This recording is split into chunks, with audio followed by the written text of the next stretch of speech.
Hello everyone, I am Vikas Yadav. Welcome back to my YouTube channel.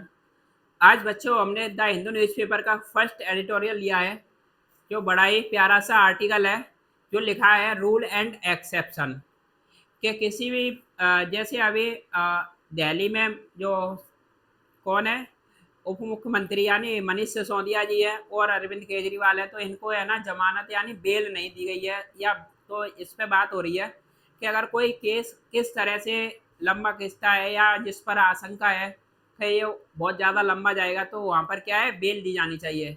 तो उसी के ऊपर ये लिखा गया आर्टिकल है। तो इसको रीड करने से पहले इसमें जो कुछ वर्ड हैं जो बड़े ही महत्वपूर्ण हैं हमारे एग्जाम के पॉइंट ऑफ व्यू से, तो उनको देखते हैं, फिर इसके बाद में अपने आर्टिकल को कंटिन्यू करेंगे। जैसे हमारा पहला वर्ड है टेम्पर विथ। तो देखो, टेम्पर माने होता है, वैसे किसी को टेम्पर विथ यहाँ पर हमारी फ्रेजल वर्ब होती है छेड़छाड़ करना। यानी किसी चीज़ के साथ आप छेड़छाड़ करते हो तो उसको हम क्या कहते हैं, टेम्पर विथ। जिसका मतलब क्या है, टू इंटरफेयर और मेडल विथ समथिंग। ये क्या है, हमारी फ्रेजल वर्ब होती है, जिसका मतलब होता है छेड़छाड़ करना।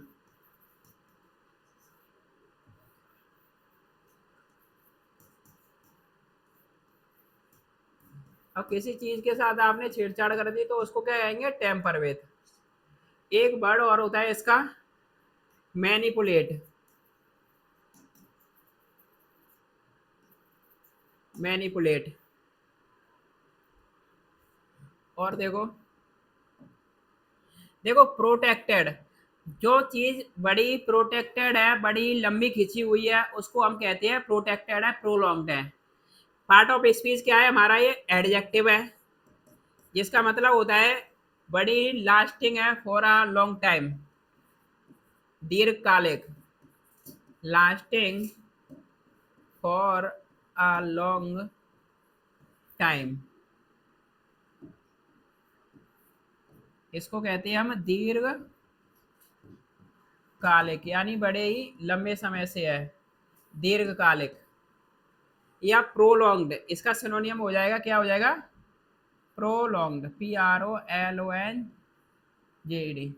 कोई चीज़ बड़ी लंबी खिंची हुई है, एक्सटेंडेड है, उसको हम कहते हैं प्रोटेक्टेड है। देखो कंपंक्शन, इसका मतलब क्या होता है, ION लग जाती है उसके लास्ट में, वो क्या होता है, हमारा पार्ट ऑफ स्पीच होता है नाउन, जिसका मतलब होता है पश्चाताप। कोई रिमोर्स या गिल्ट, किसी चीज़ से हमें पश्चाताप होता है उसको कहते हैं हम कैसा है, रिमोर्स, REMORS। या फिर जिससे हमें गिल्ट महसूस होता है उसको क्या कहते थे हम, पश्चाताप। एक तरह से अ फीलिंग ऑफ गिल्ट, और बड़ी कैसी होती है, मोरल स्क्रपल होता है उसमें, उसको हम क्या कहते हैं, पश्चाताप।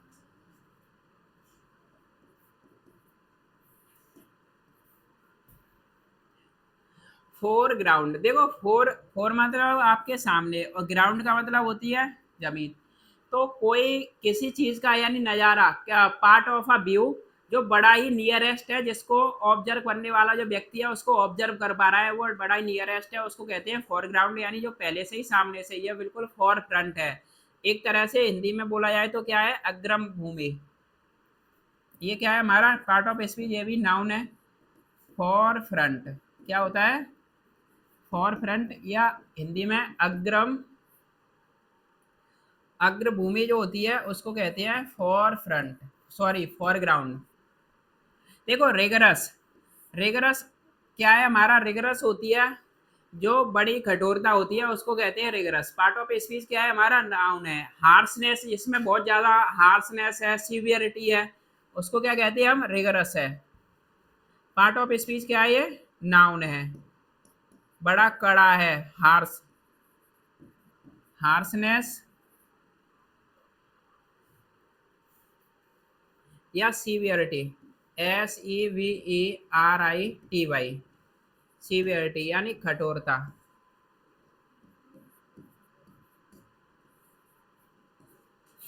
देखो टेंडेंसी, टेंडेंसी आप जानते हो, टेंडेंसी क्या होती है, किसी की प्रवृत्ति होती है, किसी का रुझान या झुकाव, उसको कहते हैं टेंडेंसी। प्रोपेंसिटी, टेंडेंसी क्या है? प्रवृत्ति। ये भी क्या होता है? नाउन, जिसको हम कहते हैं प्रोपेंसिटी, PROPENSITY। प्रोपेंसिटी होती है और डिस्पोजिशन भी होती है। डिस्पोजिशन, प्रोपेंसिटी, क्या बोलते हैं इसको? प्रवृत्ति। किसी की प्रवृत्ति, किसी का रुझान कैसा है, टेंडेंसी है उसकी आपकी तरफ झुकाव होने की। अश्योरेंस का मतलब जानते हो? आश्वासन होता है। अश्योरेंस का मतलब क्या होता है? आश्वासन। एक वर्ड होता है प्लेज, PLEDG, या गारंटी। आप किसी को सुनिश्चित करते हो, आश्वासन देते हो, उसको क्या कहते हैं हम? अश्योरेंस दे दिया, आश्वासन। आश्वासन, आश्वासन होता है, या प्लेज। देखो हीड, HEED, हीड का मतलब होता है ध्यान देना। ये वर्ब होती है जिसका मतलब होता है टू पे अटेंशन। क्या होता है? टू पे अटेंशन टू, यानी किसी चीज की तरफ ध्यान देते हैं, उसको क्या कहते हैं? टू पे अटेंशन, ATTENTION, कहते नहीं है पे अटेंशन, यानी ध्यान देना। क्या होता है?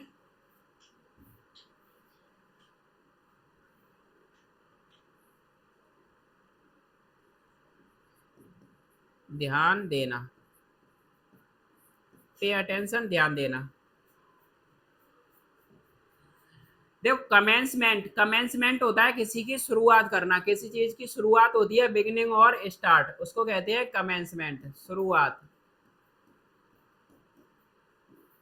कमेंसमेंट क्या होता है? नाउन होता है पार्ट ऑफ स्पीच में ये।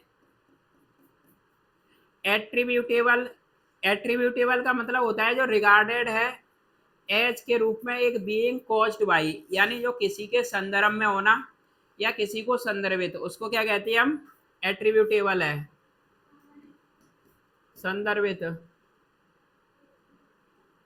हिंदी में ऐसे ही लिखते हैं, किसी चीज को संदर्भित करना किसी के लिए, या रिगार्डेड है।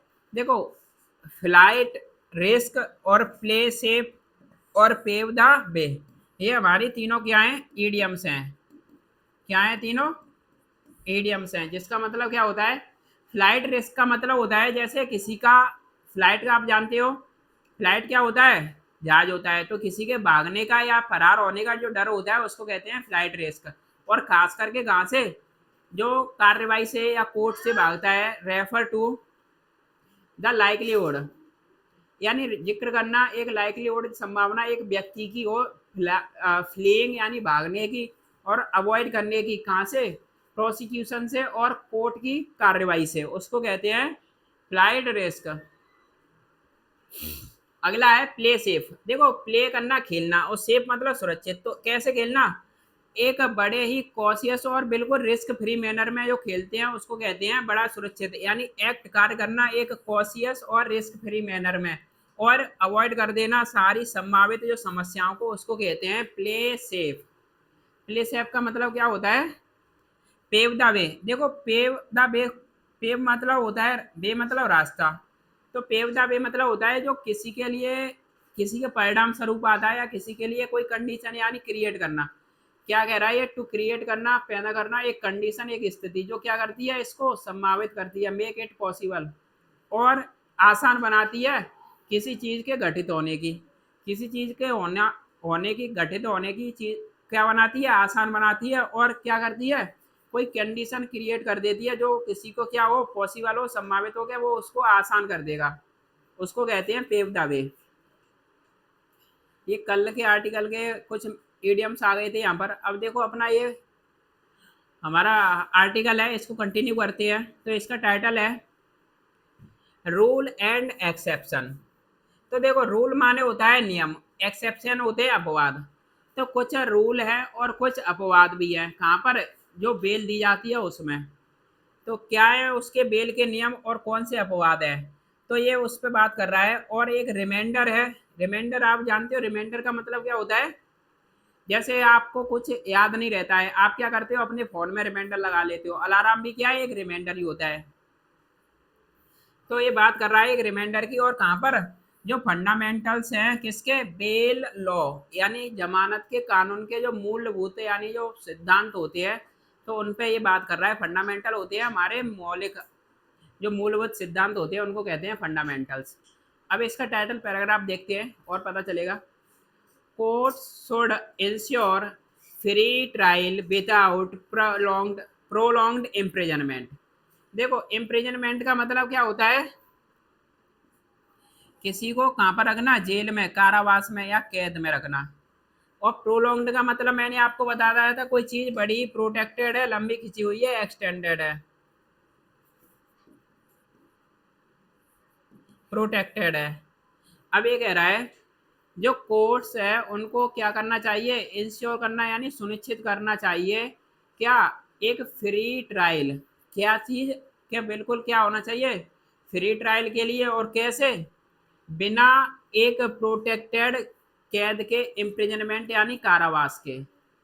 तो यानी बिना एक लंबी यानी जिसमें डिले होती है, प्रोटेक्टेड है बड़ा लंबा खिंचे हुए, या डिले है देरी को से बहुत लंबे समय से, ये कारावास के बिना क्या होना चाहिए कि एक फ्री ट्रायल के लिए कोर्ट को क्या करना चाहिए, सुनिश्चित करना चाहिए। तो ये कह रहा है कि चलो ठीक है, एक लंबे समय से कोई आदमी कारावास में यानी जेल में बंद है, उसके बिना भी उसको क्या होना चाहिए, उसके मुकदमे की सुनवाई होनी चाहिए। ये बात कोर्ट को क्या होना चाहिए, सुनिश्चित होना चाहिए, ना कि हर व्यक्ति जेल में जाए तभी उसकी कोर्ट का क्या हो, मामले की सुनवाई हो। तो ये कह रहा है यहाँ पर। तो सबसे पहले देखो हम आर्टिकल रीड करते हैं तो उसमें एक सब्जेक्ट और एक वर्ब को जैसे ही हम पकड़ लेते हैं तो हमें सेंटेंस कुछ इजी दिखने लगता है। और जब आप इंग्लिश की आत्मा या इंग्लिश का सार समझना चाहते हो तो एक सब्जेक्ट और एक वर्ब को आपको आइडेंटिफाई करना होगा, जिससे हमारा 80% कार्य क्या हो जाता है, आसान हो जाता है। तो जैसे मुझे यहाँ पर सब्जेक्ट पता चल गया, सब्जेक्ट क्या है, ये हमारा कोड क्या था, सब्जेक्ट है। और शुड इंश्योर ये क्या थी, हमारी वर्ब थी। तो इसी तरह से हम सब्जेक्ट और वर्ब को आइडेंटिफाई करते हुए चलेंगे यहाँ पर। अब देखो आर्टिकल कंटिन्यू करते हैं। The supreme court of India's order granting bail to Delhi deputy chief minister Manish Sisodia is a reminder to judges that they cannot deny bail as a form of punishment।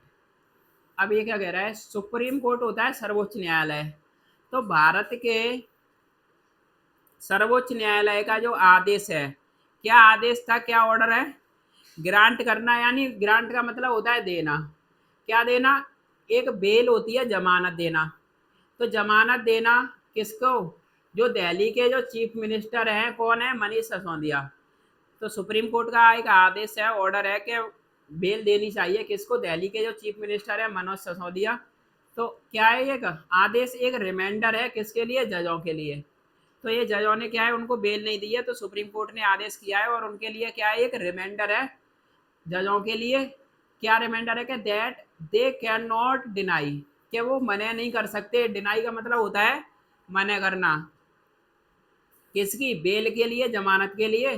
कैसे नहीं मना कर सकते, एज के तौर पर, एक फॉर्म यानी रूप के तौर पर, जो है सजा के। तो सजा के रूप के तौर पर वो क्या नहीं है, जमानत से मना नहीं कर सकते। ये किसने बोला है, सुप्रीम कोर्ट ने जजों को क्या है, एक ऑर्डर दिया है, एक रिमाइंडर दिया है, एक आदेश था सुप्रीम कोर्ट का यहाँ पर। तो सबसे पहले हमारा सुप्रीम कोर्ट यहाँ पर देखो सब्जेक्ट है और इसकी वर्ब क्या है, एज। एज क्या है, हमारी वर्ब है यहाँ पर। और देखो दे दूसरा हमारा सब्जेक्ट है और इसकी वर्ब है कैन नॉट डिनाई, यहाँ पर ये वर्ब है। ठीक है, आगे देखते हैं। It is also a reminder. अब ये कह रहा है यह भी एक रिमाइंडर होता है। क्या होता है कि जो फंडामेंटल्स है, जो मूलभूत सिद्धांत है किसके, जमानत के कानून के, वो आर क्वाइट सिंपल, वो बड़े ही कैसे होते हैं, काफ़ी सिंपल होते हैं। और ये भी एक रिमाइंडर होता है। अब ये कह रहा है यहाँ पर देखो एट सब्जेक्ट है, एज क्या है, वर्ब है। और फंडामेंटल्स यहाँ पर देखो हमारा फंडामेंटल्स क्या है, सब्जेक्ट है और जिसकी वर्ब क्या है, आर। क्योंकि फंडामेंटल्स प्लूरल है तो वर्ब क्या है यहाँ पर, आर भी क्या है, प्लूरल है। और देखो where a case turn mainly on documentary evidence. bail is the norm and it is to be denied only if the suspect if a flight risk and is unlikely to appear before the court for trial or is in a position to influence witnesses and tamper with evidences। तो अब ये कह रहा है कि कैसे हम bell को किसके लिए मना कर सकते हैं, वो एक्सेप्शन वो उसके बताए हैं यहाँ पर। अब देखो इसको देखते हैं कि जहाँ पर एक केस टर्न होता है कैसे निकल कर आता है, मेनली यानी मुख्य रूप से डॉक्यूमेंट्री एविडेंस पर, ओनली कागजी यानी दस्तावेजों के साक्ष्य यानी दस्तावेज डॉक्यूमेंट्री एविडेंस जो डॉक्यूमेंट में एविडेंस होते हैं। तो वहां पर मुख्य रूप से जब एक केस निकल कर आता है तो बेल क्या है, एक नॉर्म होता है, नियम होता है। बेल का क्या नियम होता है कि एंड क्या है कि it is to be deny यानी इसको मना किया जाना चाहिए। टू बी डिनाई यानी मना कब किया जा सकता है, इसको मना कब किया जाना चाहिए, ओनली सिर्फ महज कब, यदि जो संदिग्ध है, जो सस्पेक्ट है, जो आरोपी है, वो क्या है, इज अ फ्लाइट रिस्क। यानी फ्लाइट रिस्क का मतलब क्या बताया था, जो प्रोसिक्यूशन और कोर्ट ट्रायल से क्या करता है, भागता है, उसको कहते हैं। अगर भागने का डर हो किसका, सस्पेक्ट का, आरोपी का, तब क्या होना चाहिए, इस चीज को मना किया जाना चाहिए बेल देने के लिए। और क्या होना चाहिए, बिल्कुल अनलाइकली होता है कि उसकी कोई भी संभावना नहीं होती है कि वो एपियर होगा, प्रस्तुत होगा, प्रेजेंट होगा before the court. Appear before the court यानी कोर्ट में किसके लिए, ट्रायल के लिए। तो उसकी बिल्कुल भी संभावना नहीं होती है और सस्पेक्ट का डर रहता है कि वो फ्ले हो जाएगा, फरार हो जाएगा, भाग जाएगा। तो ऐसे केस में आप क्या कर सकते हो, मने कर सकते हो। और क्या है खतरा, और इज इन आ पोजीशन, और एक ऐसी पोजीशन में है, एक ऐसी स्थिति में है कि वो प्रभावित कर देगा जो गवाहों को, विटनेसेस को, और टेम्पर कर रहा है, छेड़छाड़ कर सकता है किसके साथ में, टेम्पर विद का मतलब मैंने बताया था छेड़छाड़ करना, यानी एविडेंसेस, जो प्रूफ है, एविडेंस है, साक्ष्य है।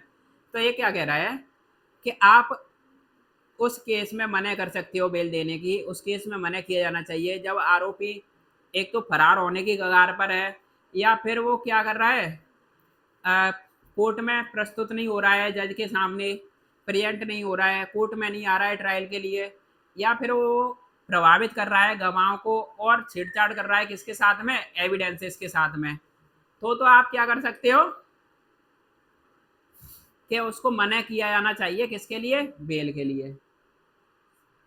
तो ये क्या होता है, इसका जमानत का एक रोल होता है।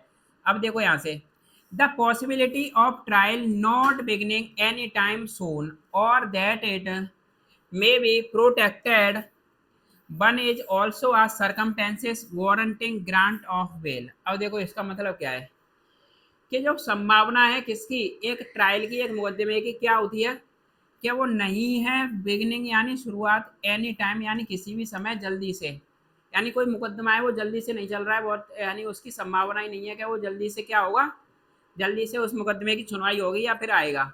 और दैट, और क्या है, और मे भी हो सकता है ये बड़ा ही प्रोटेक्टेड यानी लंबा खिंचा हुआ, बड़ा ही देरी हो सकती है इसमें। तो क्या होती है, इसकी संभावना होती है। और कोई भी इज आ ऑल्सो, एक कोई भी ऐसी भी पर सरकमटेंसेस होती है, परिस्थिति होती है किसकी, वारंटिंग ग्रांट ऑफ बेल, यानी उसमें जमानत जल्दी से क्या दी जानी चाहिए, यानी वारंटिंग ग्रांट ऑफ बेल, एक परिस्थिति उसमें भी आप क्या कर सकते हो, जमानत को जल्दी से दिया जाना चाहिए किसी भी समय। तो देखो इसका ओवरऑल मैं आपको बताता हूँ, ये कह रहा है कि जब आपको लग रहा है कि एक मुकदमा लंबा खिंचा हुआ है, इसमें आशंका है कि ये बड़ी देरी से मुकदमा चल रहा है या फिर बड़ा लंबा जा सकता है, इसकी संभावना है, तो ऐसे केस में, ऐसी सरकमटेंसेस में, परिस्थितियों में भी क्या है, बेल को दिया जाना चाहिए। तो ऐसे भी केसेस में क्या होती है, बेल हो जाती है। अब इन टाइम्स यानी कौन से समय में, when opposition's political leaders are targeted and investigate agencies have no compunction, also compunction also being seen as branches of the ruling party. अब ये क्या कह रहा है कि और ऐसे और वक्त में, कौन से वक्त में, जब अपोजिशन होता है, विरोधी, जो पॉलिटिकल लीडर्स हैं, जो विरोध वाले जो नेता हैं, वो क्या कर रहे हैं, टारगेट कर रहे हैं, ऐसे समय भी क्या होना चाहिए, बेल दिया जाना चाहिए। और कुछ जांच करने वाली जो एजेंसियां हैं, पॉलिटिकल लीडर्स तो टारगेट कर रहे हैं, और जांच करने वाली जो एजेंसियां हैं वो हैव नो कंपंक्शन, यानी कोई भी पश्चाताप नहीं रखती है, किसके बारे में, अबाउट के बारे में, बीइंग देखे जाने के बारे में, क्या, एक रूलिंग पार्टी की शाखाएं। तो ये क्या कह रहा है, जब रूलिंग पार्टी यानी जो सत्ता में जो पार्टी होती है उसको कहते हैं रूलिंग पार्टी, तो जो रूलिंग पार्टी की शाखाओं को देखे जाने के रूप में कोई भी पश्चाताप नहीं रखती है और अपोजिशन उसको टारगेट करता है, तो ऐसे केस में भी क्या होनी चाहिए, बेल होनी चाहिए। और जो मेयर एक्ट है, मेयर माने होता है अकेला, एक्ट माने कार्रवाई, जो एक्ट होता है किसका, रिहाई का, एक a person on condition bail after giving enough time for the completion of the investigation is seen as something extraordinary। तो ये कह रहा है जो मेयर एक्ट यानी जो खाली खाली जो एक एक्ट होता है, किसके लिए होता है वो एक्ट, रिहाई के लिए एक व्यक्ति के, और उस व्यक्ति की रिहाई कैसे होती है, ऑन कंडीशनल बेल, बड़ी ऐसी बेल,